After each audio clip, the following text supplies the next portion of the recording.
Sunny Bonani, everyone. Greetings, Dumelang. That's how we say it in Botswana. My name is Lame Peustso. I'm an associate of Piff. And the following video is a song by Cassie Paul, an artist from here in Botswana. Please enjoy. Song talks about how the Lord has loved me as I am. The first verse talks about how back in the day before I met the Lord, I was messed up and the world just was tearing me apart. But I found refuge in God. And yeah, and then the chorus says, "Unthatile shalom," as in He loved me as I am. Oh, I love Him. Oh, how I love Him. And then the second verse says, He has loved me as I am. He has loved me with all my mistakes, and in Him I find rest. Yeah, that's what it's talking about. It's like a testimony of my life.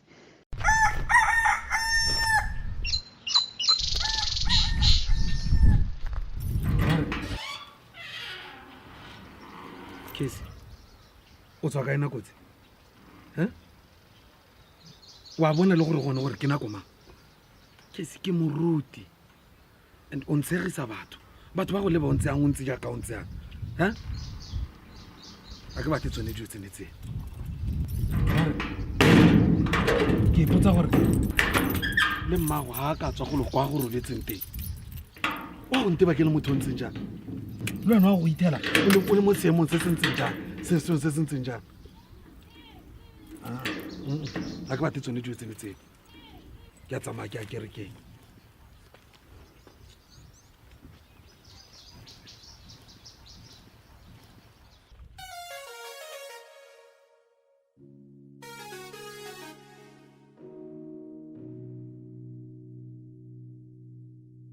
Kene kele makapila ay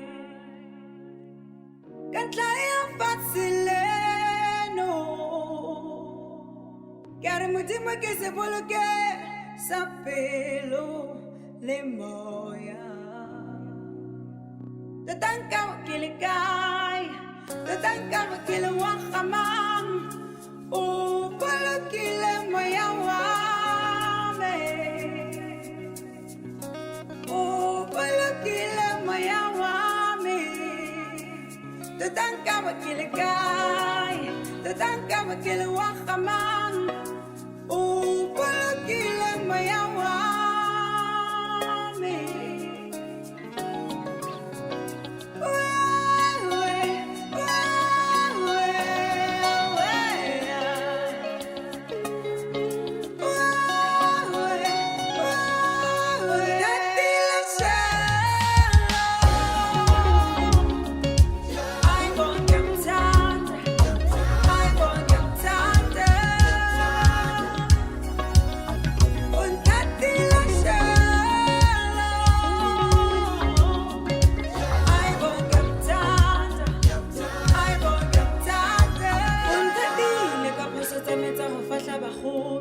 Wantekolola lesong wankolola budibe njasebe jasebe budilanjaro ke bane boikuto budilanjaro ke bane boikuto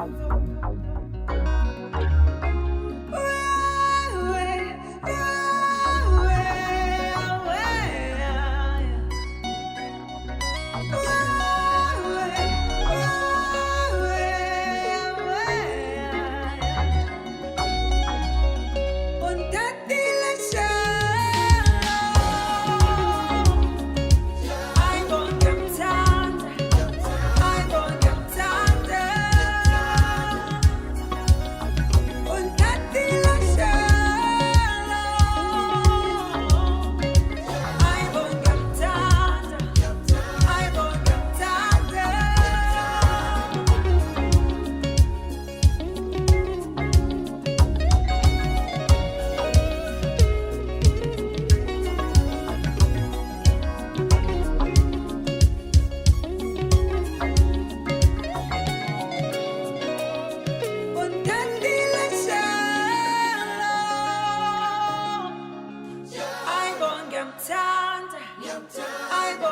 ngiyakuthanda unthathile shalo ayibo ngiyamthanda ayibo ngiyamthanda.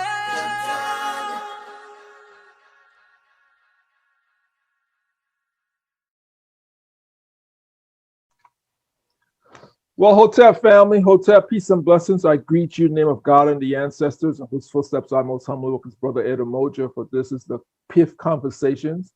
And as you know, this is the next day of Kwanzaa. So we are in the Kwanzaa season right now. So you say Habaragani. And today the answer is Nia, purpose. What is our purpose? So we're really happy, as you know, Piff, UCCI, Piff, we do a lot of work in Africa. We network a lot in several different countries in Africa, networking with some of the artists, and seeing how we could build some new bridges on the motherland between here, the US, Africa, and the Caribbean. So I met this young lady a few months back, and we introduced her to Sister Kumbi in Zimbabwe, who is our point person in Africa for the work we're doing in Africa right now. And she is a fabulous young lady. She's a poet. She's an actress. She does a lot of work on stage, presentations. She does work with a lot of youth in her community. She's based in Botswana, but that's just her base. But she goes all over Central and South Africa. And so Piff is really happy to have her come on board and work with us. We're doing a project with her right now with some of the poets that she'll talk a little bit about. I'm really excited about that. And so between what she does and what we do and what Sister Kumbi is doing in Zimbabwe, we're really happy with the work we're doing in Southern Africa right now. So I'm really happy to introduce. Now check this out. I actually got her name correct. She helped me with her name, and I didn't bite my tongue. So family, I'd like to introduce you Sister Lame Peustso. And she is live right now in Botswana. Hotep, my sister, how you doing? Hi, I'm doing great. How are you? I'm doing well. I like you because I can pronounce your whole name really without biting my tongue. Yeah, that's a good thing. That's a good thing. I'm working on my African tongue. I'm getting my African tongue back into my mouth and adjusting it correctly, because some of the names I'm like, wow, I'm like, okay, I gotta get this right. This is embarrassing. Yeah, no, you're definitely gonna get it. I'll get it. Sister Kumbi is helping me. That's my sister, man. She's my cool sister in Africa. So yeah. I was looking at the work you sent me, and I see a lot of the stuff you're doing. I'm like, oh my goodness, man, this sister is like all over the place. Your achievements take up a whole page. I mean, it's just like you don't let grass grow under your feet, huh?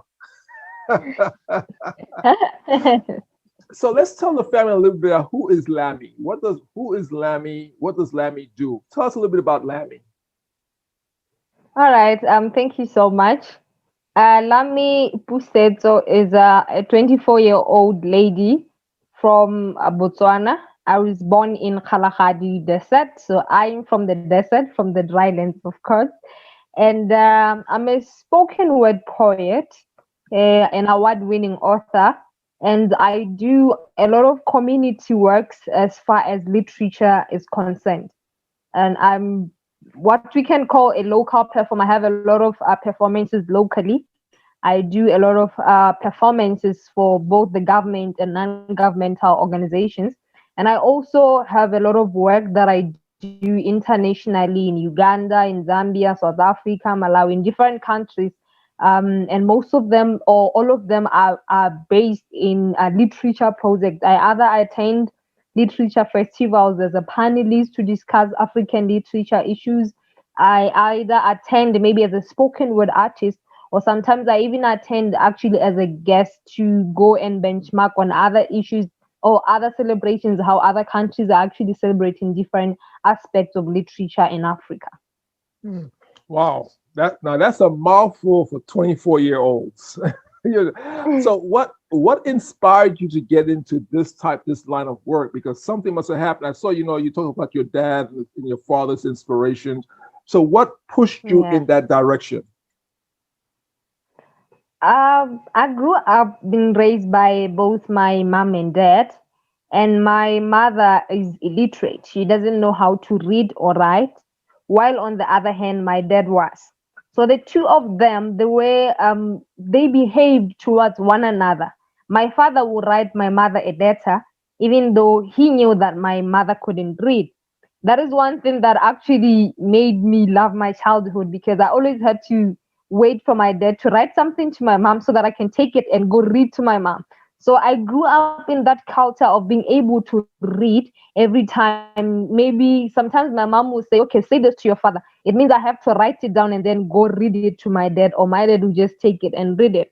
So I grew up in that environment, and I guess it inspired me a lot to keep on writing. Even though I'm from a very humble background, uh, meaning to say I wasn't able to even publish my work back then. So upon growing up and realize that I have this talent, I decided to make sure that I'll afford to publish my work. My first book actually won an award. And that thing on its own also kept me going to say, I now have to help those who are young and they are less privileged to actually achieve this kind of work by keeping on inspiring them, keeping on helping them, nurturing their writing skills or nurturing their literature gifts until they reach a stage where they are able to do that on their own. So I guess that is where my inspiration started. Wow, wow. I'm listening to what you just said about how you were the one who read and you wrote for your mom. So that must have given you a very strong bond, a very special relationship between you and your mother. Yeah, definitely it does. It does. I see you write some stuff about her, how she supports you and stuff like that. So that's pretty cool. So what kind of work did your dad do? Because you said that, it's kind of interesting. Your dad did a lot of reading, right? Your dad was there, your mom was there. What brought them together? From the story that my dad shared with me, uh, he said he met my mom on there was some cultural event that was going on, and he just decided to love the woman who was the most hardworking during that period. So that's how they met. I tried to get the story out of him to tell me how did he even manage to just get my mother, because he was only telling me that my mother was a very tough woman to get. So I guess that's how they met, and they did fall in love, and yeah. Oh, wonderful. That's a book for you to write. That's a story for your next book. It's actually coming out on the 14th of February. What's The that? book is already here, just that we are trying to push the sales of the last book until February 14th. We'll be having the second book. It's called Tears on My Mother's Shoes. Tears on Your Mother's Shoes. Ooh, that sounds the title sounds powerful, girl. And this book is about your Thank mom and you. this is about your mom and dad. Yeah, it's actually about my mother and covering my dad's side too. Wow, that's cool. Yeah. I can't wait for that one to come out. That sounds like a movie in the making. Yeah, though you definitely have it. You definitely have it. So let's talk about some of the other works you're doing. So you're doing a lot of stuff in Botswana, but you're also going to other countries. Why are you going to other countries? Why do you see the need to go to other countries? Uh, Growing up, I've learned something maybe through the books that I usually read. I realized that as Africans, we are actually one people. The only difference is the borders that we have. And sometimes it's best to actually learn from the other country how they tackle other issues as far as literature is concerned, as far as education in Africa is concerned. Because the other thing that I usually push on is to go to the rural places and try to see how we can help this kid have all these kids have some reading cultures to for them to grow up in that culture of reading and be able to write their own stories and write their own history. So having to have that vision, it was easy for me to work with other neighboring countries who also have the same vision and also have these festivals that they have almost every year, or annual festivals where they usually invite me to either come and speak to them about the developments we have in Botswana and also discuss further the proposals, how we can assist each other in our countries, because sometimes we can can find that country A has a little bit good as far as teaching kids and literature is concerned compared to country B. So country B will try maybe learn on how country A does things. So it's also more about benchmarking and learning how we can assist each other through this period. Wow. That's wow. I'm listening to you and I'm so impressed by what you're saying. Let me ask you, so how many languages do you speak? I actually know 6. I'm learning the other 4. I'm hoping that next year by December, I should be knowing at least 12. Okay, That, so that is my goal. wait a second. You speak and you write 6 languages right now.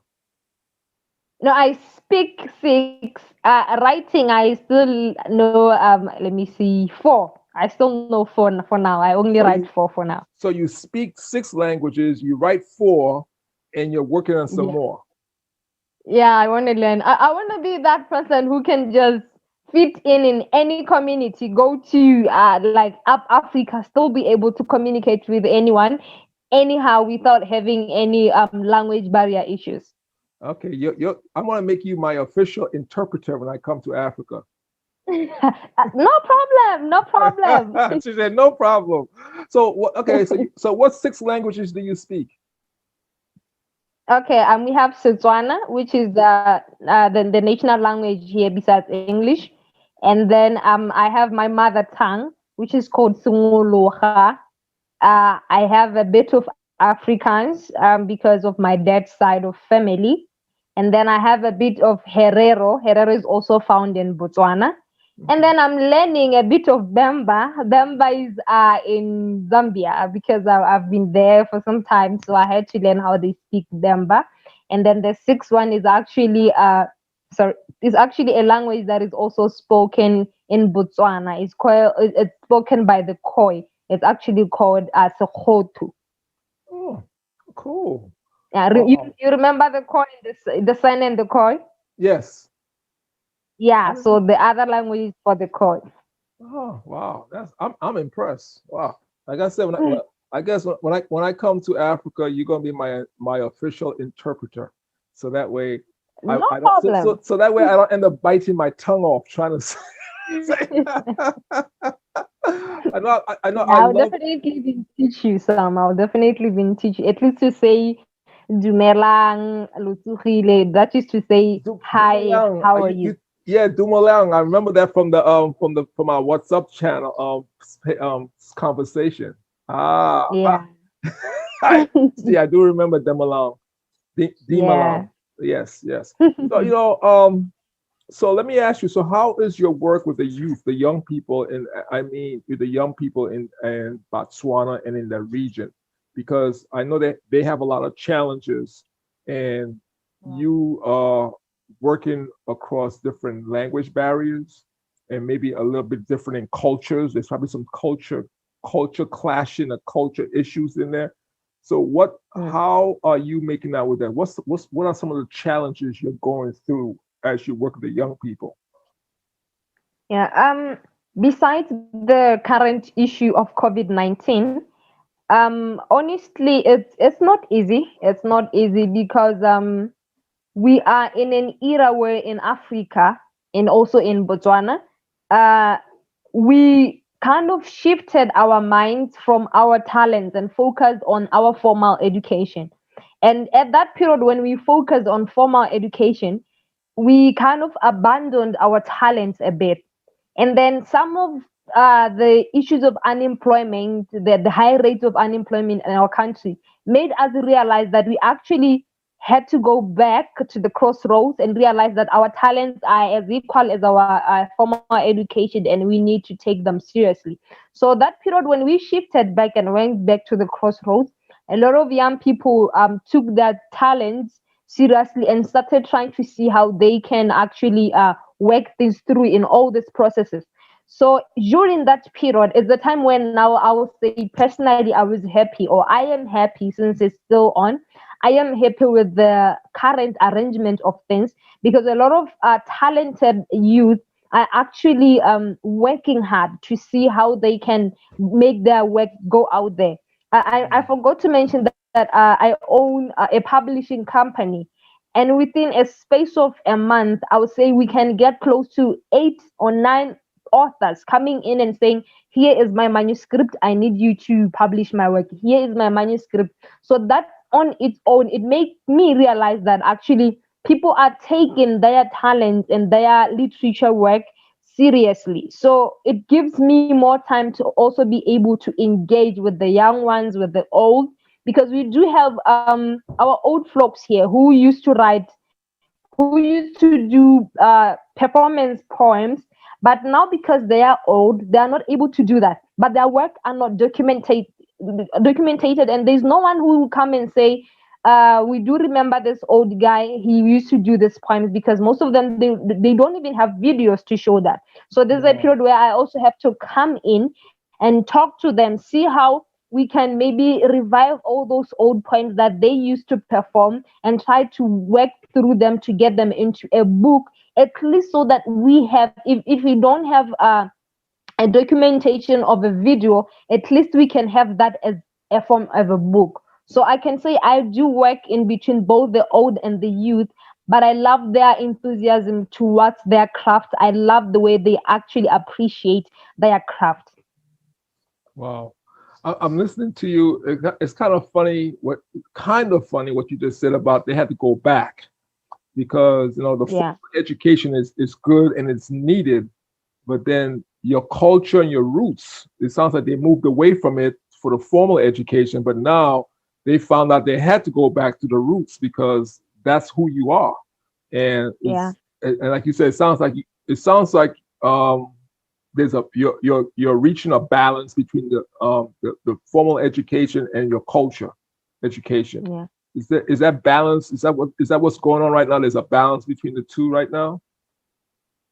I wouldn't say it's we having a balance, but the good part is a lot of people are coming back to understand that not every one of us is going to be doing the office work. Some of us actually are the ones who are supposed to be out there on the field, trying to get our history together, trying to be part of the creative industry. So I would say, as of now, the creative industry in our country contributes to 20 or 25% of the whole country. So that to me is more of an achievement, because it shows that we are getting there, and even the government is appreciating the fact that the creative industry is actually doing something positive to the economy, because at least in the process of time, the creative industry is the one that helps to employ other people who are home and unemployed, and the government is not able to assist. So what kind of relationship do the creative industry have with the government? Because to me, sometimes creative industries is not taken seriously by the government, but creative industries is what shows people who you are and what you're about. So what kind of relationship is there in Botswana between the government and the creative industry, the creative people?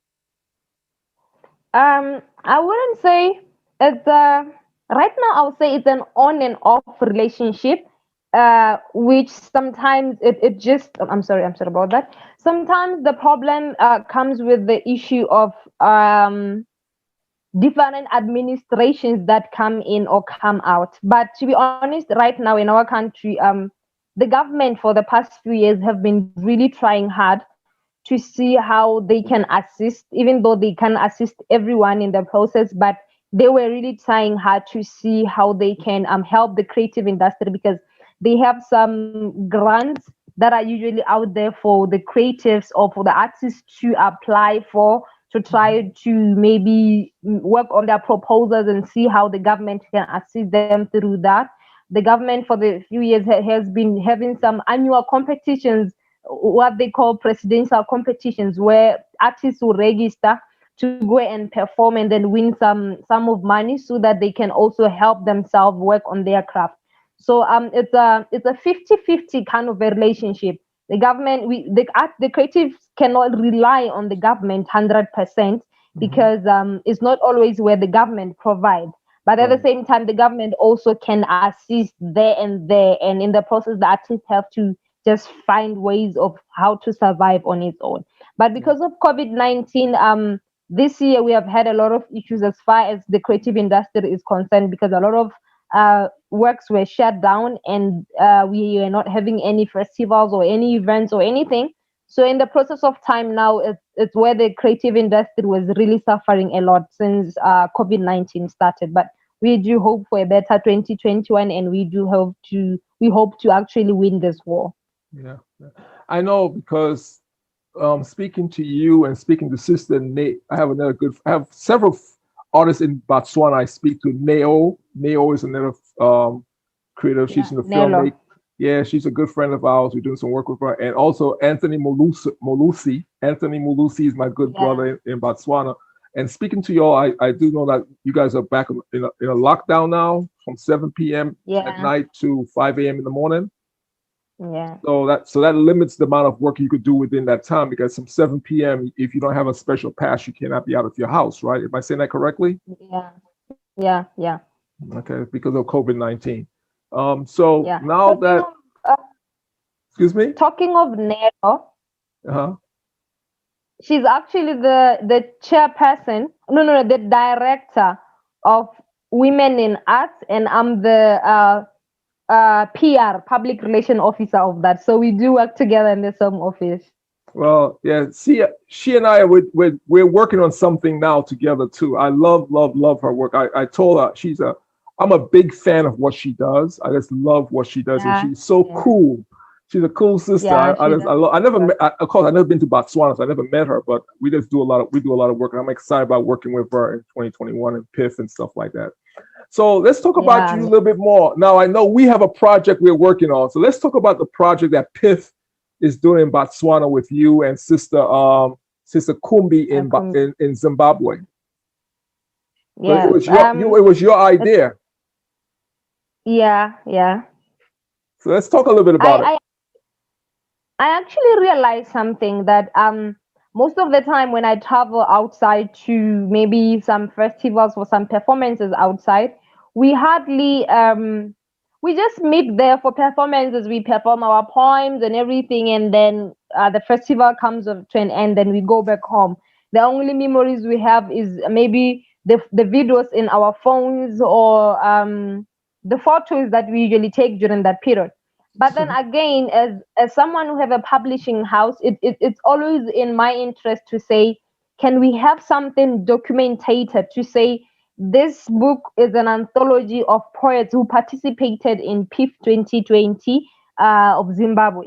It's actually something that will go into the shelves of Piff, and even in 10 years to come, we will take those anthologies out and say, we did have some good year, we did have this work being taken out, and these are the same projects that can assist financially, because as far as we keep on having these books coming in, selling them out there to the communities and so Mhm. forth, those little amounts can also assist when maybe one country is having some financial issues, and PIF has a representative. The PIF can say, okay, we are giving this amount to Sister Kumbi in Zimbabwe to try to rectify this situation, because maybe she's having this project and she needs help financially. Let's take this little amount. Because I was actually looking into the future of things, and I would say, okay, let's just have an anthology. Well, we might not know that when the anthology is out, how it's gonna go out there. But our belief is not all of us as poets, when we are called for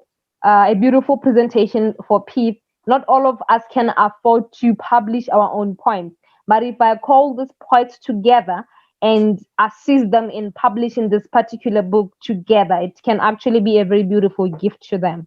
Yeah, definitely. I'm looking through my stuff right here on Anthony Malusi's page, and I know there's a brother who was on with us. He's a poet, but he also has a bookstore in Botswana. He's a Yeah. poet. What is his name again? Like, I was looking for his name, I couldn't find it here. I remember he was on with us, and he has a bookstore in Botswana where he supports a lot of the authors with the local books and stuff. Do you remember his name? Yeah, the one in Maung. Yeah, I'm Maroon. not Yes, sure he's in about Maroon. the. Well, Yeah, well, I just know that it's in Maung. yeah. Yeah, I'm forgetting I his just want name. to say I'm sorry, brother, I don't remember your name right now, but keep doing what you're doing with your bookstore in Maroon, Botswana. Yeah. I know he's a spoken word artist because we had him on with us one time too. So when he sees this or someone sees this, I know Anthony Molusi supports what he's doing over there. And I bring Yeah. that up. I bring that up because I want people to understand that the love for what you're doing, the love for the spoken word is very strong in Africa and in Botswana, because I have several artists, spoken word artists, from Ghana all the way down to South Africa who always get in touch with us. As I'm talking to you, brother Anthony in South Africa, brother Michael in South Africa, just sent me another spoken word artist, and he just texted me as we were talking. Yeah. So the spoken word is very powerful. Why do you think spoken word is so powerful in Botswana? You talk about Botswana and in the area. Why do you think the spoken word is so powerful? I would say it's a way of us being able to voice how we feel, voice how we wish things can be done, voice how we maybe prophesy how things will be. So it's a way of us communicating to the community and maybe assisting them on understanding how things are, because traditionally or culturally, poetry or spoken word was used for praises, to maybe help the community understand the dangers of the things coming and so forth. So we carried on with the culture, developed it years, but we still carry the same motive of communicating, of delivering our message, of infusing these issues upon the community by spoken word. Okay. I mean, I love it because through the spoken word, we now have people in Nigeria we're talking to, and in Zambia, and brother Asa in Zimbabwe, and some powerful poets that we had them on with the Piff connection we did in the Piff show, the GMK Poetry Jam we did in Africa. We had a great show with them, and we're really happy about what we're doing there. So my goal is to see how we can connect the poets, the spoken word artists in Africa, to the spoken word artists in the Caribbean. And maybe one day after COVID goes down some and travel becomes internationally comfortable again, we could do something between the countries or the continent and the Caribbean. That would be really cool to see poets from Africa and poets from the Caribbean on the same stage at the same time. I think that'd be really cool. So let me ask you, so how can people get in touch with you? How do people get in touch with you? If there's a poet listening or someone who has a book, an author who wants to get a book published, how can people reach out to you? Because you're in Botswana. How can people get in touch with you? All right. My Facebook names are Lame Peustso, and we also have a page. It's called Poetic Blood. Poetic Blood is my stage name.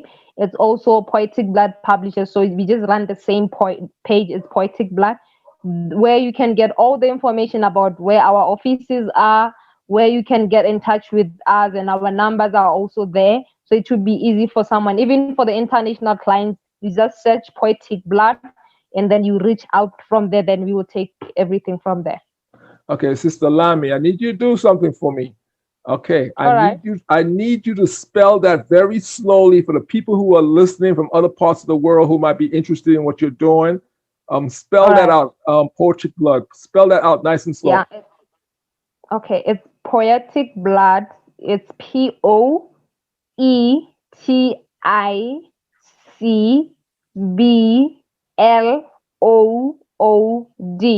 Poetic Blood.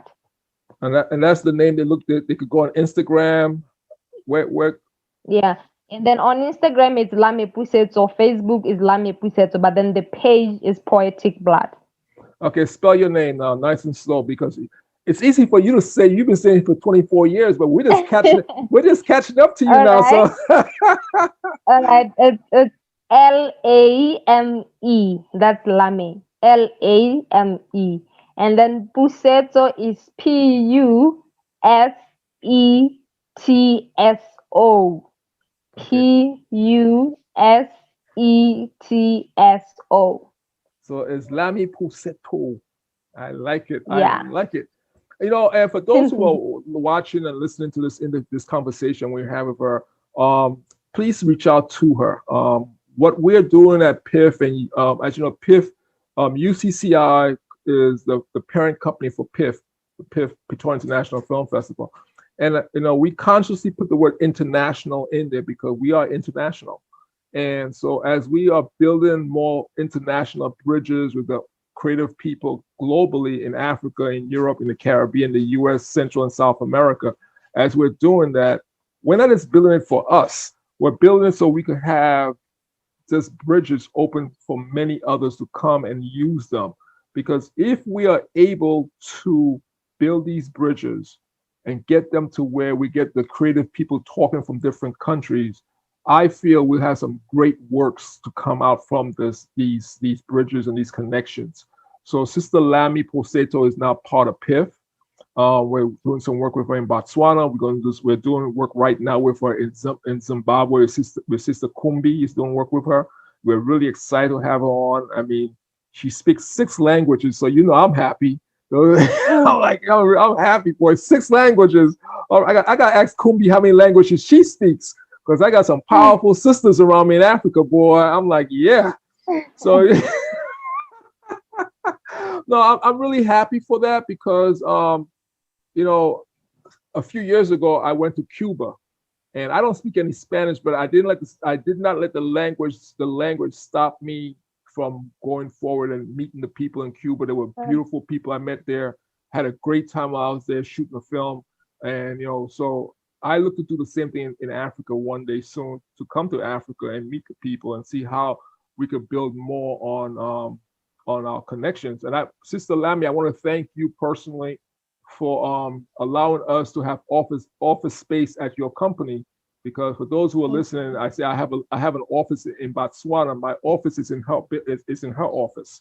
So we share office space with her in Botswana, because it's important that we be there and we put our face in the place and people see who we are. So I do thank you for sharing your office space with us in Botswana, to where we could help build a stronger bridge between Botswana, the US, and the Caribbean. So in closing, what would you like to say in closing? All right. Actually, my phone, I think, is shutting down. So let me just say thank you so much for the opportunity.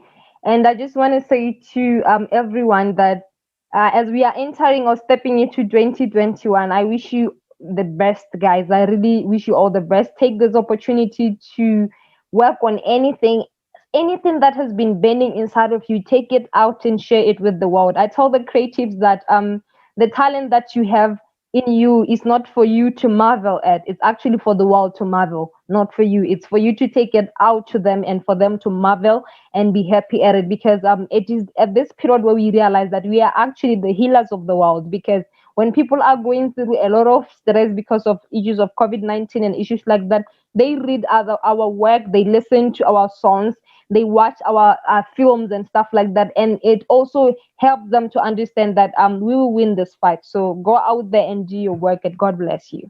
Yeah. Hey, Sister Lame, real quick, I need you to send me some local music. I needed some local music, some artists that I needed for the show. Okay. I'll definitely do that. So I can put that together. Thank you so much. Enjoy the rest. Happy New Year, and I'll talk to you a little bit later. Okay. Thank you so much. Okay. Good night.